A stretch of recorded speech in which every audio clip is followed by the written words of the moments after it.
కాకరకాయ ఫ్రైని ఎప్పుడైనా ఇట్లా ట్రై చేశారా అండి? చాలా అంటే చాలా బాగుంటుంది. ఒకసారి అయితే నేను చూపించిన విధంగా అయితే ట్రై చేయండి. చాలా అంటే చాలా పర్ఫెక్ట్గా కుదురుతుంది. అస్సలు చేదు అనేది లేకుండా చాలా అంటే చాలా బాగా వస్తుందండి.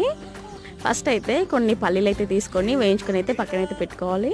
తర్వాత కొద్దిగా అయితే ఆయిల్ వేసి ఇక్కడ నేను కాకరకాయ ముక్కలు సన్నం కట్ చేసి అయితే వేయించుకుంటున్నాను. కొద్దిగా ఆయిల్ అయితే వేసి ఈ విధంగా వీడియోలో చూపించిన విధంగా అయితే కొద్దిగా రంగు మారే వరకు అయితే ఫ్రై చేసుకోవాలి. తర్వాత కొద్దిగా పసుపు, తర్వాత ఇక్కడ నేను పౌడర్ వేస్తున్నాను కదా, ఆ పౌడర్ అనేది పల్లీలు, వెల్లుల్లి, కారం పొడి, తర్వాత కొద్దిగా జీలకర్ర అయితే వేసుకొని దంచుకొని అయితే వేసుకుంటున్నాను. దంచుకొని అయితే మనం కాకరకాయ ఫ్రై చేసుకున్న దానిలో వేసుకొని ఒక 5 నిమిషాలు అయితే అలాగే ఫ్రై చేసుకోవాలి.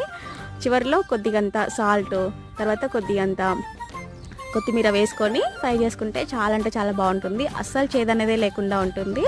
ఒకసారి అయితే పక్కా అయితే ట్రై చేయండి. ఎంత బాగుందంటే చాలా టేస్టీగా వచ్చిందండి. ఒకసారి అయితే ట్రై